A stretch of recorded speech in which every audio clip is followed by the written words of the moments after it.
Assalamualaikum warahmatullahi wabarakatuh. Alhamdulillahi rabbil alamin, wassalatu wassalamu ala rasulillahil amin, nabiyina Muhammad wa ala alihi wa sahbihi ajma'in. Amma ba'd. Kita sambung semula kuliah kita, dan pada akhir kuliah yang lepas kita berhenti pada muka surat 76. Hari ini kita sambung muka surat 77, perkara yang ke-66. Betul lah?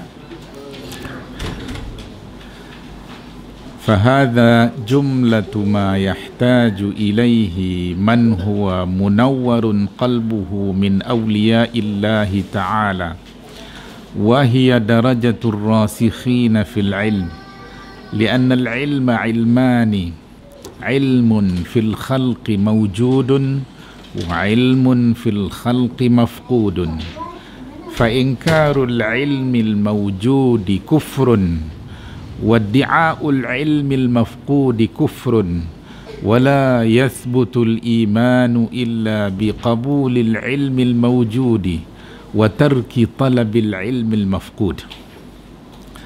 Ini dia kenyataan yang telah dibuat oleh Imam At-Tahawi dalam kitab dia, di mana perbahasannya masih berkaitan dengan akidah. Kata dia, inilah sejumlah persoalan yang diperlukan oleh orang yang hatinya terang dari kalangan wali-wali Allah yang bertakwa, dan itulah darjat orang-orang yang dalam ilmunya, kerana ilmu itu ada dua macam: ilmu syariat, usul dan furu'nya, dan ilmu tentang perkara yang gaib. Ini merujuk kepada perbahasan dia mengenai beberapa perkara yang kita ataupun setiap umat Islam perlu mengambil sikap terhadap hal-hal yang berkaitan dengan alam ataupun dengan perkara-perkara yang wujud di alam ini, dan juga hal-hal yang berkaitan dengan alam gaib. Alam gaib yang wujud di dunia ini, dan juga yang berkaitan dengan perkara gaib berkaitan dengan Allah Subhanahu wa Ta'ala. Kerana itulah disebut di sini, ini ditujukan kepada mereka-mereka yang mendapat hidayat daripada Allah Subhanahu wa Ta'ala. Disebut dalam bentuk istilah munawwar qalbuhu, munawwarun qalbuhu, orang yang hatinya mendapat cahaya daripada Allah Subhanahu wa Ta'ala.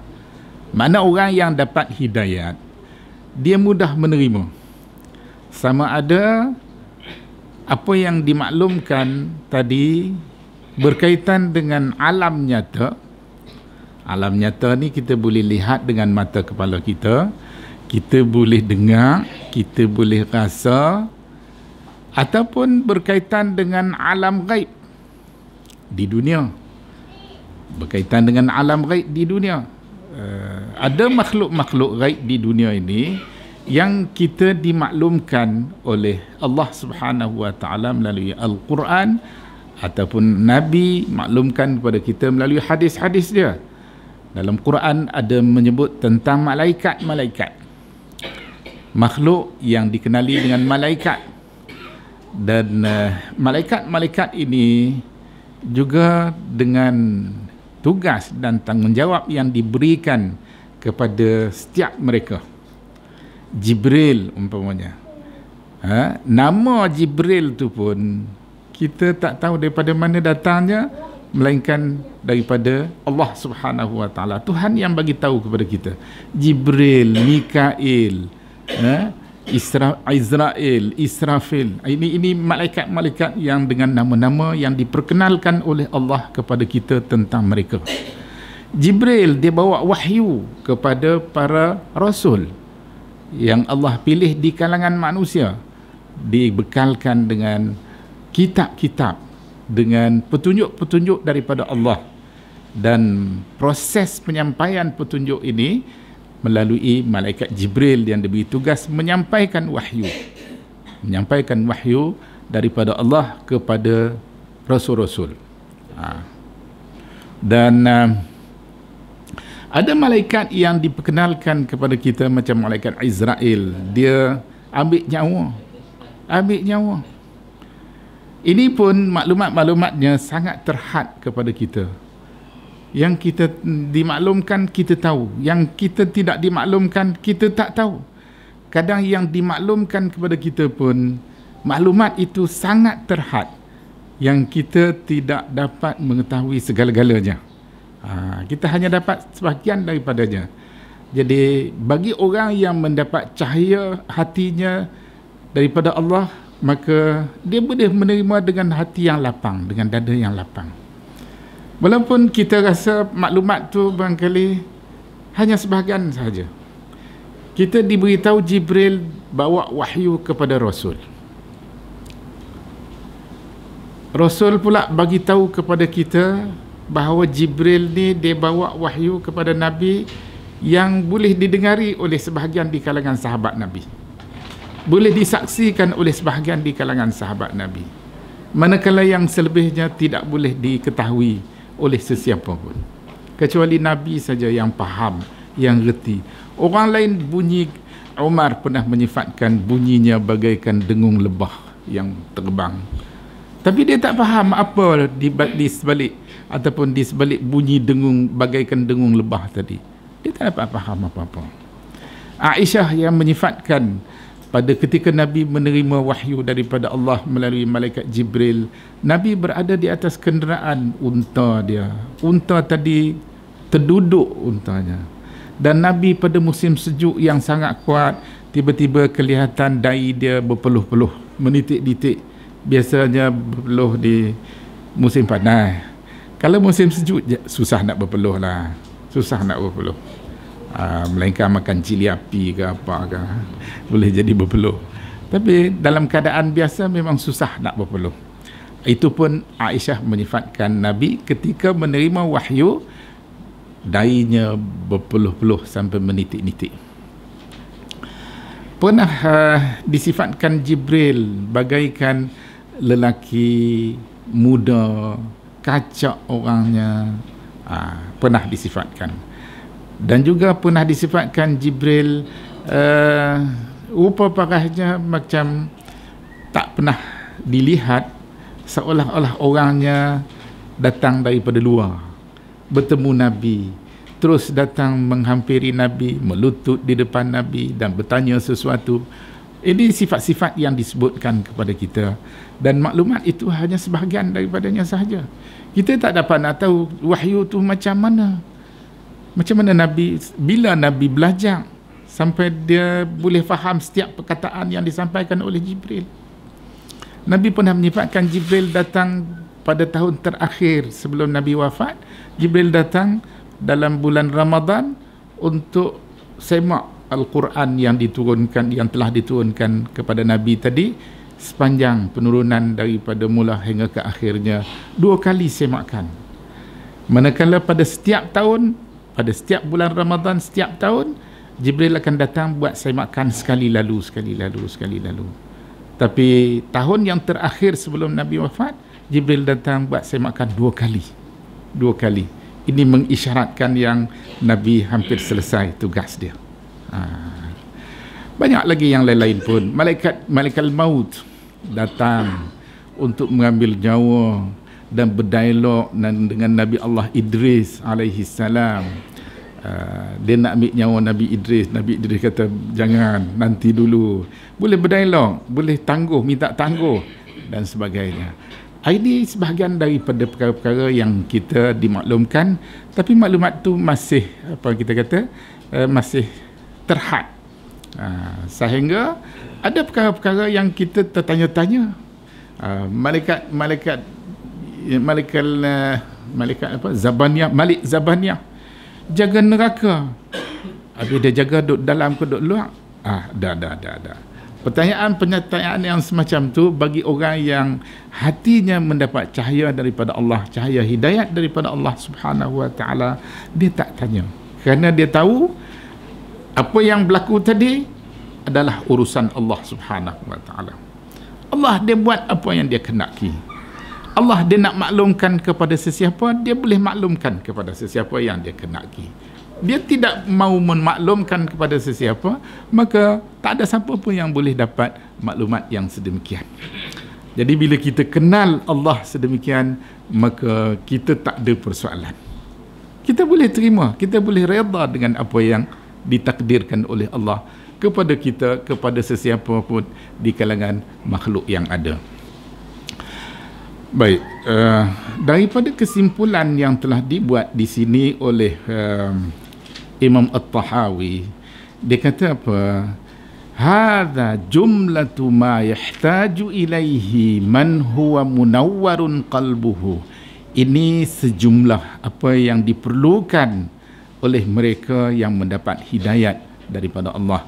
Min awliyaillahi ta'ala, di kalangan wali-wali Allah. Wali-wali Allah ini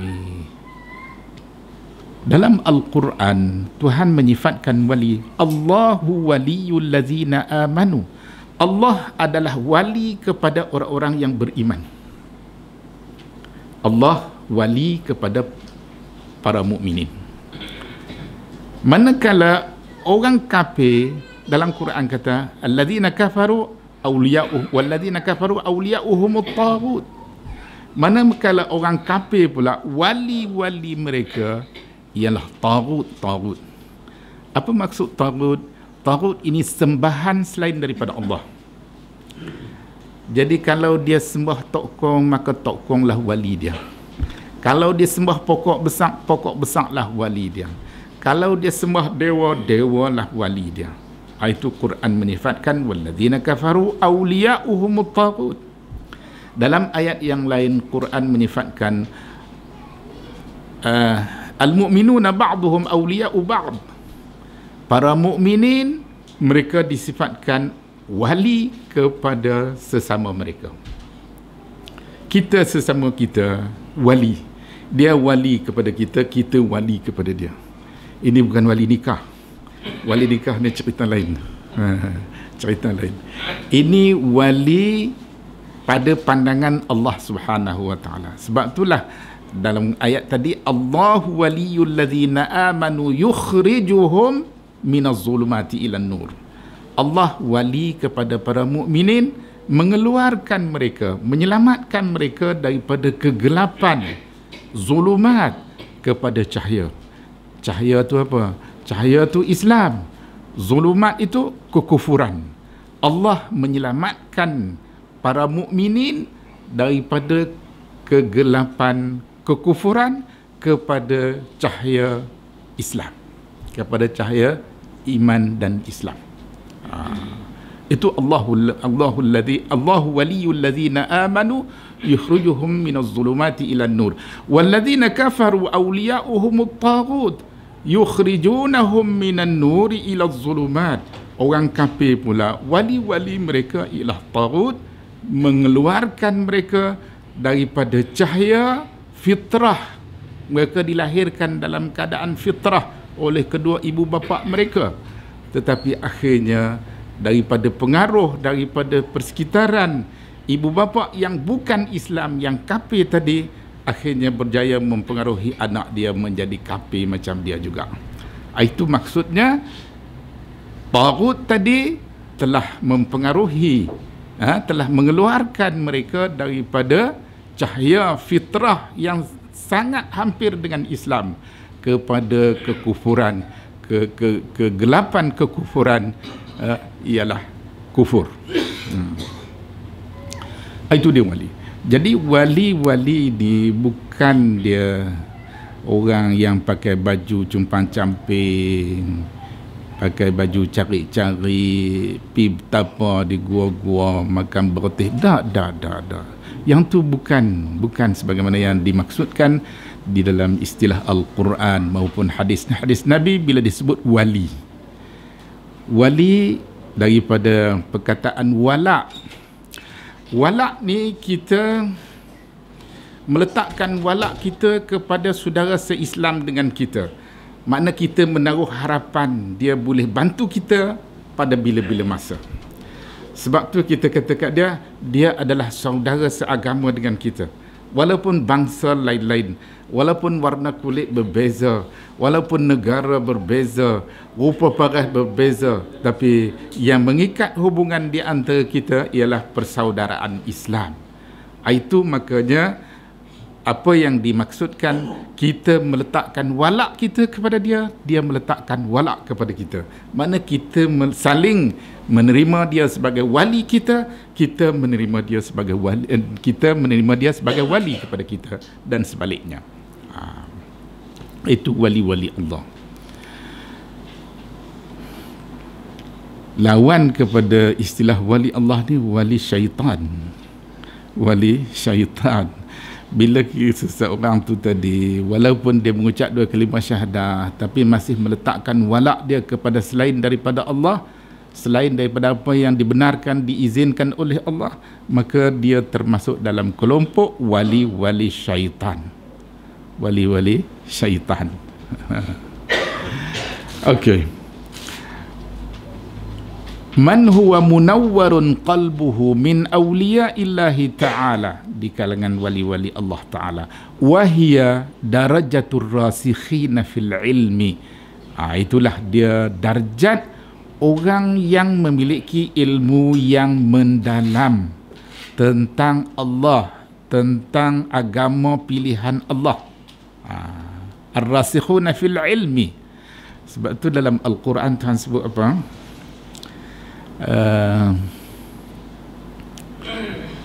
Apa ayat dia? Sini tak ada disebut.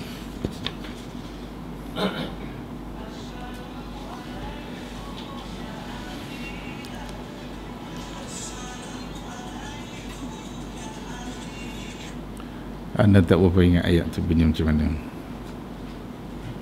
Ada siapa ingat tak?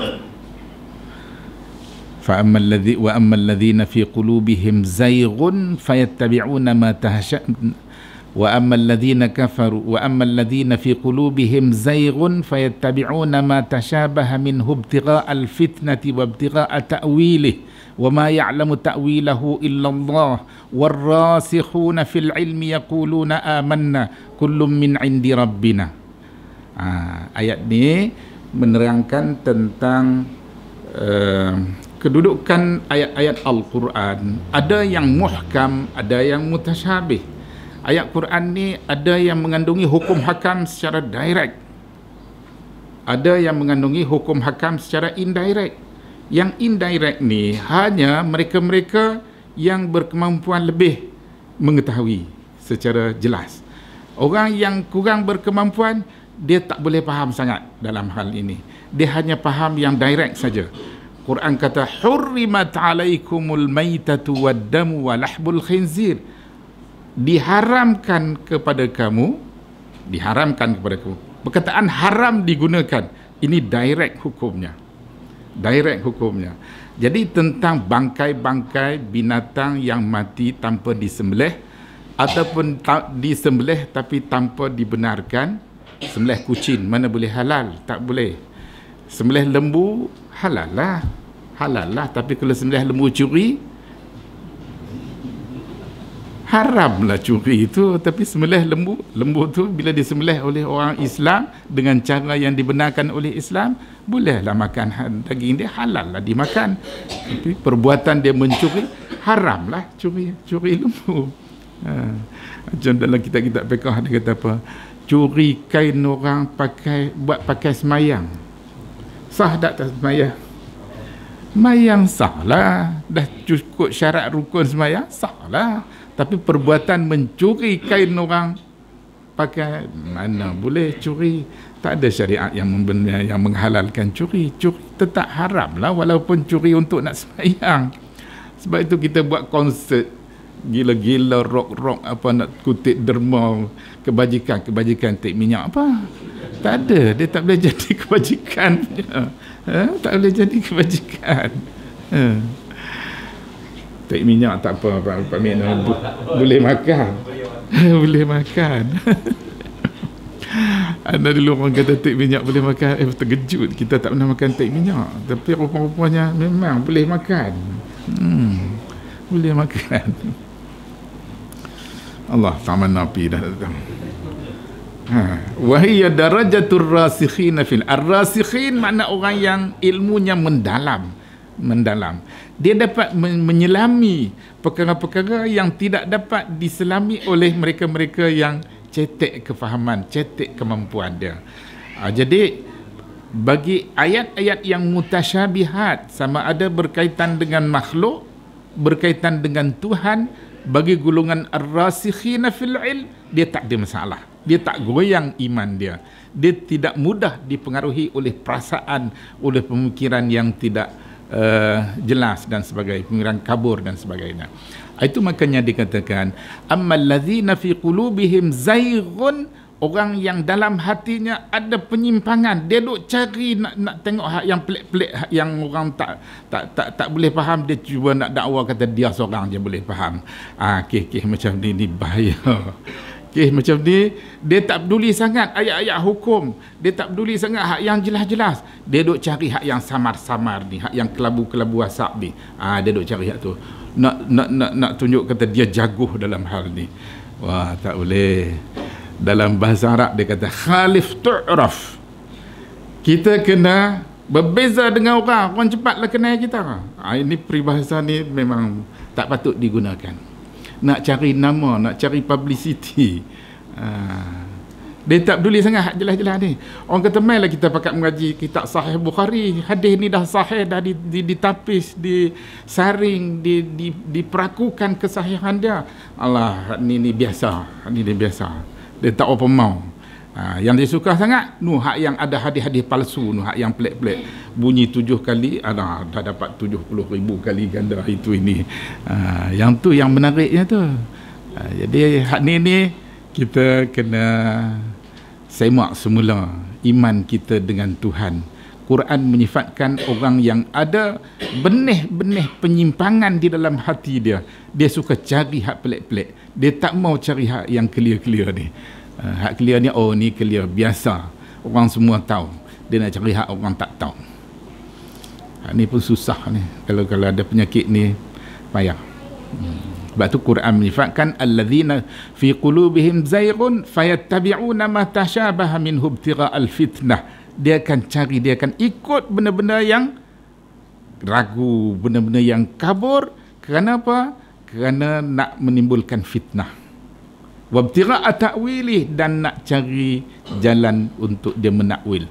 Takwil ni dalam istilah yang kita dapati digunakan oleh Quran, oleh hadis Nabi, Ibn Taymiyah menjelaskan kepada kita dia ada 5 jenis. Satu, takwil dengan makna tafsir. Ini memang diterima. Takwil dengan makna tafsir. Dzalika khairun wa ahsanu ta'wila, dalam Quran Tuhan sebut.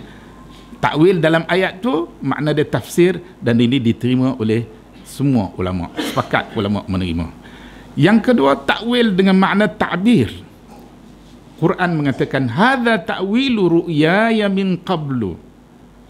Nabi Allah Yusuf bila dipertemukan semula dengan mak bapak dia, dengan adik-beradik dia, dia kata apa? Hadza ta'wilu ru'yaya min qablu. Dia bermimpi, kata, matahari dan bulan bintang sujud kat dia. Dia bagi tahu kat bapak dia senyap, tak abang apa. Bapak dia tak kata apa. Bapak dia faham. Ini alamat baik. Bapak dia tahu. Tapi Yusuf, wallahu alam, barangkali pada ketika tu dia pun tak sedar apa yang akan berlaku. Tuhan bagi alamat awal kat dia, apa yang akan berlaku pada dia dan keluarga dia. Akhirnya bila berlaku apa yang dah berlaku, sehinggalah dia dipertemukan semula, bapak dia datang menemui, dia jemput bapa dia daripada kampung dia datang ke Mesir, dan bila semua berjumpa dalam satu majlis, apa kata Yusuf? Hadza ta'wilu ru'yaya min qablu. Ta'wil dalam ayat ni dengan maksud ta'bir. Ini juga diterima oleh ulama-ulama kita. Tak ada masalah. Dan yang ketiga, ta'wil dengan maksud ubah makna, ubah maksud daripada makna awal kepada makna yang kedua, makna baru. Yang ini jika bersandarkan kepada dalil yang sahih, maka takwil itu diterima. Jika tidak, takkan diterima. Nak ubah makna daripada makna awal kepada makna pinjaman, makna kedua. Kita kata macam umpamanya kita kata apa? Dalam majlis kita ni ada rimau. Mana ada rimau? Semua manusia belaka. Tapi rimau yang dimaksudkan ialah salah seorang daripada kita dia lebih berani daripada yang lain lah. Pak Min, bila nak sembelih lembu tu dia lah masuk dulu. Kan? Dia pandai nak kilai dan sebagainya. Yalah, kita kata dia orang berani lah. Seorang yang berani macam rimau. Jadi rimau tu maksud awal dia, makna awal dia, rimau binatang berkaki empat, ganas. Tapi kita guna pada ketika ini bukan maksud binatang, orang kaki dua bukan kaki empat, tapi dia ada sifat keberanian dia tadi bagaikan seekor harimau garang. Itu dinamakan takwil daripada makna awal kepada makna baru, tetapi berdasarkan pada karinah yang jelas dalam perkara ini. Kerana kita tak boleh nampak rimau pun dalam majlis kita, yang kita nampak semuanya manusia, tapi perangai rimau. Okey. Dalam hadis Nabi kata al-jaru ahaqqu bi saqabih. Jiran tetangga dia berhak untuk mendapat hak kejiranan dia kerana dia berjiran dengan kita.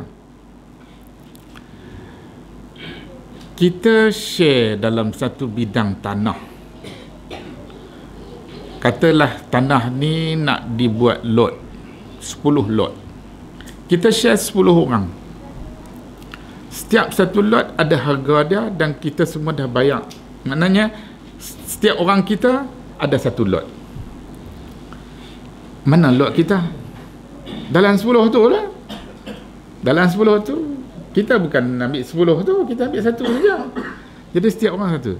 Kita share. Tiba-tiba di kalangan kita 10 orang ni, seorang tu nak jual. Dia tak boleh jual kepada orang luar daripada 10 orang ni sehingga mendapat persetujuan daripada rakan 9 orang ni tadi. Jadi 9 orang ni dia berhak mendapat keutamaan dibandingkan dengan orang luar daripada share, pemegang share. Itu maknanya dia lebih berhak mendapat keutamaan kerana dia berjiran dengan kita, kerana dia termasuk dalam kumpulan share, pemegang share yang sama, yang belum ditentukan yang mana satu yang kita punya. Begitu juga dia pun tak tahu yang mana satu yang dia punya, cuma dia nak jual lot dia. Itu dipanggil dalam hadis Nabi kata al-jaru ahaqqu bi saqabih. Kemudian ada hadis yang lain pula diriwayatkan bahawa Nabi pernah menyatakan hak kejiranan ni tadi akan luput apabila setiap bahagian masing-masing telah dikenal pasti. Lot A saya punya, lot B dia punya, lot C sampailah lot terakhir sekali. Dia nak jual lot dia. Itu tidak diberi hak keutamaan kepada pemegang-pemegang share yang lain. Dah habis hak keutamaan. Tak boleh dah. Jadi kita palingkan ataupun kita ubah daripada makna asal kepada makna baru berdasarkan kepada dalil yang sahih, dibenarkan. Ini diterima, tak ada masalah. Tapi kalau tak ada dalil yang sahih, tidak diterima. Itu takwil yang ketiga. Takwil yang keempat berdasarkan kepada ijtihad mujtahid yang muktabar. Mujtahid ni bukan sebarang mujtahid. Mujtahid yang muktabar. Sama ada mujtahid muktabar dalam mazhab dia ataupun mujtahid muktabar secara mutlaknya dalam semua mazhab. Dia seorang mujtahid mutlak. Kesnya dalam hadis Nabi sebut ayyuma imra'atin nakahat bighairi izni waliha fanikahuha batil. Mana-mana wanita berkahwin tanpa izin walinya, nikahnya batal. Mana-mana wanita yang berkahwin tanpa izin wali dia, nikahnya batal. Jangan buat tak-tahuan. Buat pelari pergi seberang apa begitu ini. Wali tak izin, nikahnya batal. Abu Hanifah kata tak, bukan maksudnya begitu. Hadis ni kata ayyuma imra'atin. Perkataan ayyuma dalam bahasa Arab tufidul umum. Mana-mana wanita. Tak kira hang merdeka, hang tak merdeka, tak kira, tak kisah. Wanita yang belum pernah berkahwin, anak dara, ataupun wanita yang pernah berkahwin, dia janda, pun sama juga. Abu Hanifah kata tak. Pada dia, wanita dalam ayat ini perlu ditakwil. Wanita di sini ialah wanita mukatab, hamba yang telah diberi ataupun yang telah diberi peluang untuk menebus diri dalam tempoh tertentu. Tuan yang memiliki wanita tu tadi kata kat perempuan ni, dalam masa setahun sekiranya hang boleh bayar kat aku 10,000, hang dimerdekakan. Ini bertulis, perjanjian bertulis. Dalam masa setahun ke depan, daripada hari ini ke depan setahun, hang boleh bayar balik tebus diri hang 10,000, hang merdeka. Dalam tempoh tu, kalau dia nak berkahwin, kata Abu Hanifah, dia kena dapat izin tuan dia. Kalau tidak, nikahnya batal. Tak boleh. Kerana hang dalam tempoh masa perjanjian dan dia tertakluk kepada kebenaran dan persetujuan majikan dia ataupun pemilik dia. Manakala wanita-wanita yang merdeka yang lain, yang tak ada kena-mengena dengan kes ni, kata Abu Hanifah, tak ada apa-apa. Dalam hadis yang lain, hadis sahih, wanita datang semawa diri kat Nabi, tapi Nabi tak berkenan, Nabi tak selera. Kita bukan sama selera, tengok muka sama, kepala sama hitam, tapi hati tak sama, Pak Mek dah. Orang muda lah ni dia suka perempuan lebih tua daripada dia. Zaman kami dulu tak, kita kalau bagi semawa perempuan tua daripada kita, sorry lah Pak Mek dah. Dia nak perempuan lebih muda daripada dia, selera berubah. Zaman lah ni ramai anak-anak muda kita kahwin dengan orang tua. Lebih mantap ekonomi, dah ada rumah, ada kereta, dia bawa beg kain dia masuk kan. Tak itu akam. Dia tak payah cuci tangan, cuci kaki, yang masuk rumah siap dah semua. Kami dulu tak lah, sama-sama susah, sama-sama senang. Pasal apa? Kita punya kefahaman kita, mentaliti kita pada ketika itu, isteri mesti muda daripada suami. Kok mana pun. Tambah pula orang tua-tua lagu kita ni, dia nak cari hak muda. Dia nak cari hak muda sebab dia dah tak larat dah. Kok bolehlah tuntun-tuntun.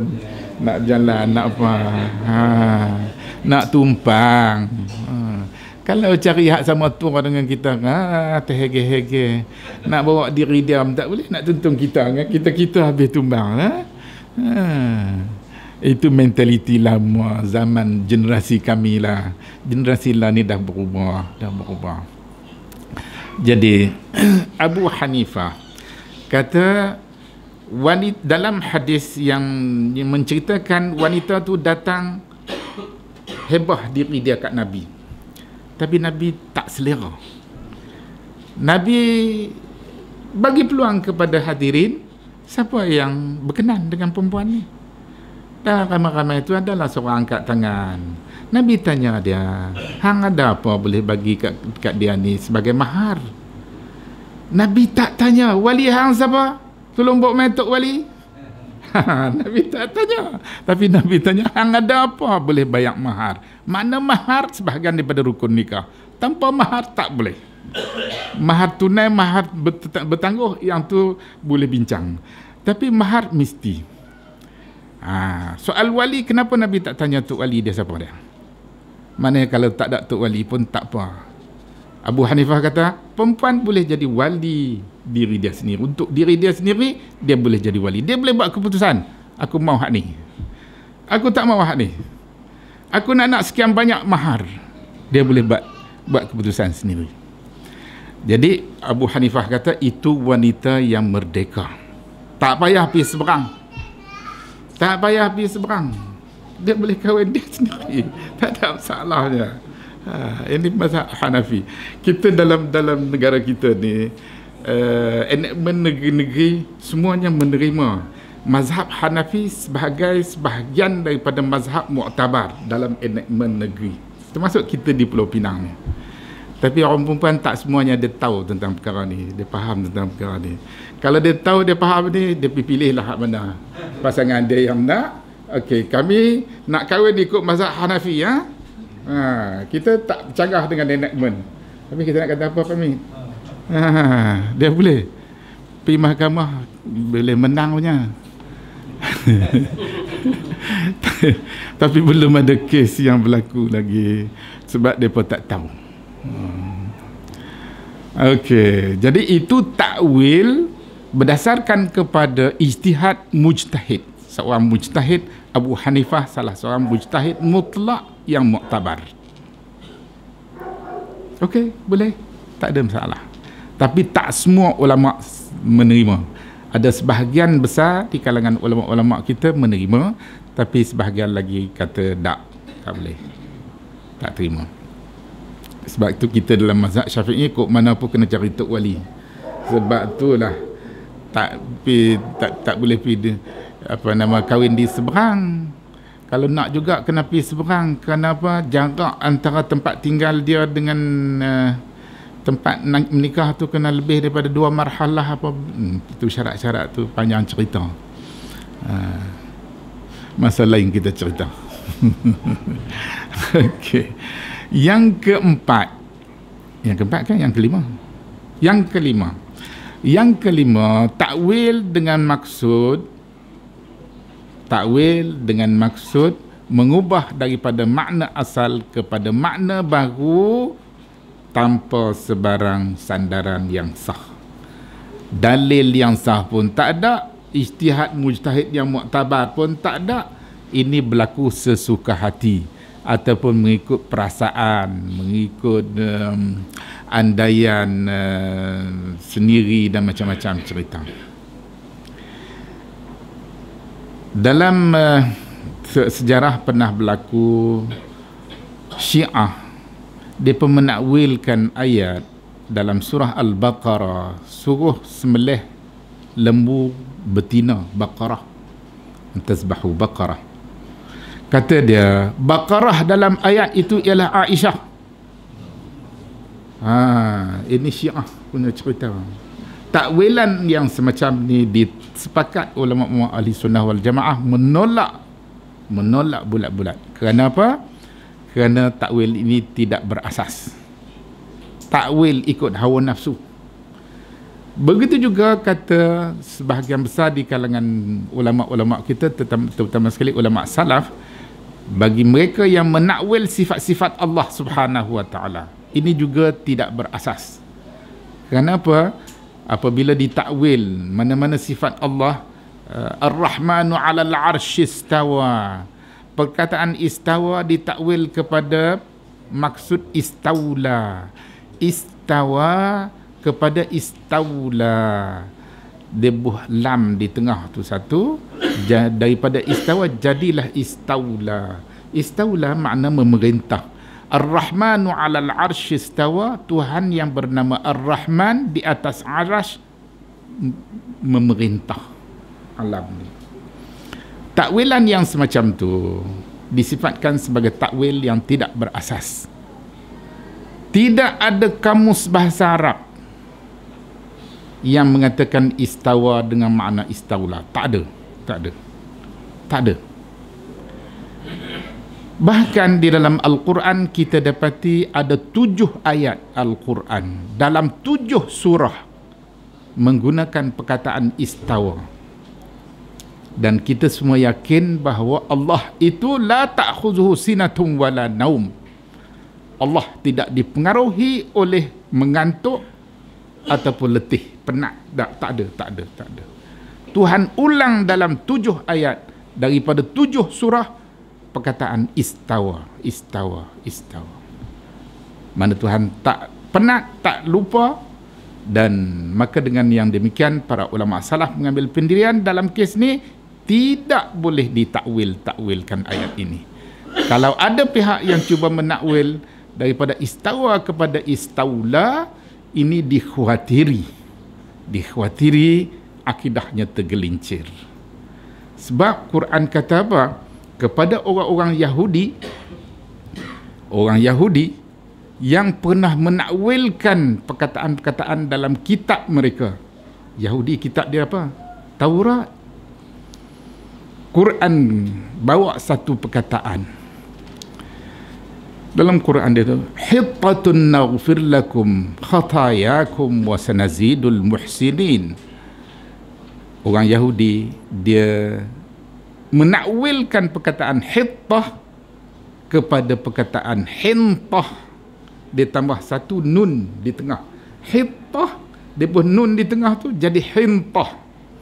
Hintah makna sebiji gandum. Hittah makna keampunan. Lari jauh.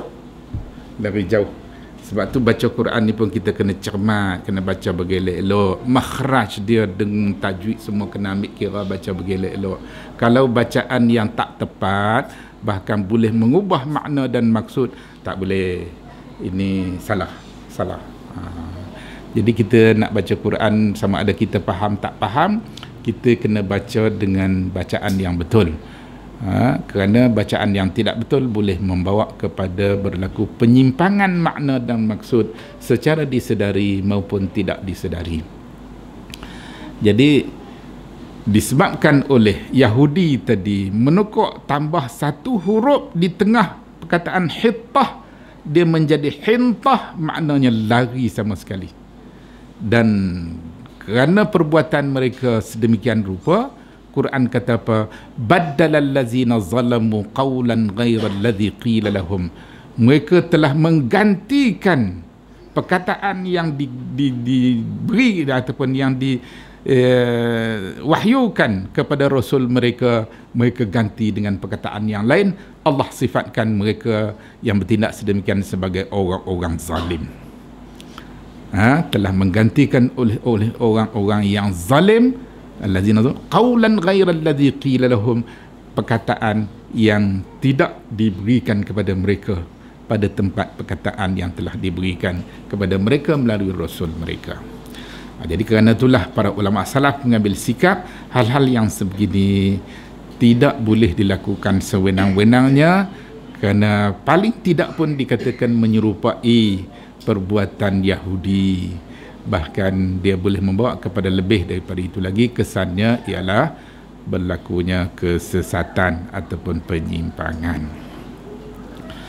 Balik kita kepada penyataan As-Sakhawi.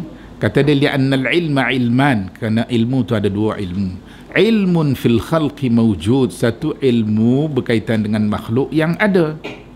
Ilmu berkaitan dengan makhluk yang ada. Wa ilmun fil khalqi mafqud, dan satu lagi ilmu berkaitan dengan makhluk tidak ada. Ingkarul ilmil mawjud kufrun. Ingkar ilmu yang ada kufur. Kita bukan ahli dia. Orang yang pakar dalam bidang yang berkenaan, dia ahli yang arif dalam bidang dia. Bila dia dapat satu penemuan, kita tak boleh nafi. umpamanya dalam warna ni, campur warna apa dengan warna apa jadi warna apa, mana boleh kan. Orang kata api ni dia menghanguskan, kita pergi suar jari macam tu, hangus lah. Mana? Itu tak boleh. Ingkar benda yang ada dan sudah ternyata, kufur. Tak boleh. Waddi'a'ul ilmil mafqud kufrun. Satu lagi, ilmu ni ilmu mafqud, ilmu yang tidak diberi kepada kita. Ilmu tidak diberi kepada kita. Apabila ada pihak yang mendakwa dia tahu ilmu ni, maka itu juga kufur. Ingkar ilmu yang sudah diberi kepada kita, yang jelas, boleh dilihat, boleh disaksikan oleh semua orang, semua pihak, ini juga kufur, ingkar dia. Dakwa ilmu yang tak mungkin dimiliki oleh sesiapa pun kerana Tuhan tak bagi, ini juga satu kekufuran. Wala yasbutul imanu illa biqabulil ilmil mawjud. Tidak akan sabit iman melainkan dengan menerima ilmu yang ada, wa tarki talabil ilmi mafqud, dan meninggalkan menuntut ilmu yang tidak ada. Satu orang dakwa kata dia tahu hari kiamat ni nak berlaku sekian-sekian hari, sekian-sekian tahun. Dakwaan yang semacam tu boleh membawa kepada kufur, Rawi kata. Kerana ilmu berkaitan dengan bila nak berlaku kiamat ni tak ada, tak boleh dimiliki oleh sesiapa pun, kerana Allah tak benar. Orang tu dia nak mati, dia tak tahu dia nak mati bila. Tengah dia cakap, sekejap lagi mati. Ajal dia, kiamat dan nisbah dia. Dia tak tahu, orang lain pun tak tahu. Dah mati barulah Allah tadi duk sembang dengan kita, barulah buat cerita. Patut pun tadi dia cakap nampak gini, ataupun dia bergerak begini. Allah yarham bekas mufti Pulau Pinang dulu, seorang Haji Ahmad Sagir nama dia. Hari dia nak mati tu, keluarga dia lah duk cerita, kami pergi ziarah jenazah dia. Keluarga dia kata tiba-tiba je hari tu, duk tak duk, dia suruh isteri dia pergi bawa keluar duit daripada bank. Bawa keluar banyak. Isteri dia kata nak buat apa? Kita dua orang je nak makan, nak belanja, beli lauk, beli apa, dah cukup dah, duit ada dah. Dalam simpanan dia ada dah, rumah kat dia. Dah, dia duk nak suruh isteri dia pergi bawa keluar. Isteri tu mau pergi bawa keluar duit. Mai tunjuk kat dia ni. Oh, dia kata tak cukup, bawa keluar lagi. Pergi bawa keluar lagi. Pergi bawa keluar lagi. Bawa balik mai. Dia suruh bawa keluar, pecah siap-siap duit tu. Duit pecah siap-siap. Lepas tu tak apalah. Kemudian dia kata dia nak makan nasi awal malam ni. Nak makan nasi awal. Ini dia pun tak apalah. Siap, selalu dia nak makan lepas maya Isya baru makan. Lepas maya Isya baru dia makan malam. Kemudian dia tidur jalan. Tiba-tiba hari tu nak makan lepas maghrib. Jadi ini pun tak apalah, ikutlah permintaan dia, buatlah. Lepas main maghrib dia turunlah makan. Dia duduk tunggu nak sembahyang Isya. Sudah sembahyang Isya mati. Lepas mati tu baru timbul cerita. Kita tak tahulah sungguh ke tidak ke cerita tu, tapi heboh lah hari tu kami pergi jenazah, pergi ziarah jenazah tu, orang pakai cerita. Maknanya kita tak boleh kata dia dah tahu dah dia nak mati. Dah, dia tak tahu. Tak tahu. Tu ilmu mafqud dia panggil. Ilmu yang tidak dimiliki oleh sesiapa pun. Siapa pun tak tahu. Sama-sama kita tentang saudara dia pun tak tahu, tentang diri kita pun tak tahu. Tak ada siapa tahu. Ilmu ni mafqud. Jadi kita tak boleh duk gagah paksa diri nak cari juga ilmu ni. Satu lagi dalam Quran Tuhan sebut, yas'alunaka 'anir ruh. Kamu akan ditanya mengenai ruh. Qulir ruhu min amri rabbi. Katakan pada mereka, ruh itu urusan aku, urusan Tuhan. Kita duk buka fakulti, buka universiti nak mengaji pasal ruh. Carilah. Buang masa. Tak boleh. Memang ilmu tu mafqud. Jadi kita tak lagi berusaha untuk mendapatkan ilmu yang tak mungkin kita boleh dapat. Itu cara dia. Kalau duk usaha juga, ini dinamakan kufur, Sebagaimana dia mendakwa dia dapat mengetahui sesuatu yang tak mungkin diketahui, ini juga kufur, kata Imam At-Tahawi, kerana dia bercanggah dengan Quran. Jadi barangkali setakat itulah kuliah kita pada hari ini. Agak ringkas, ada hal sikit. Kami pun ada lagi dalam Syurah Agung Persatuan Ulama Pulau Pinang sampai. Jadi insyaAllah kita akan sambung lagi dengan perkara yang berikutnya, penjelasan insyaAllah. Wallahu a'lam. Ada nak tanya apa-apa kah? Ada soalan-soalan apa kah?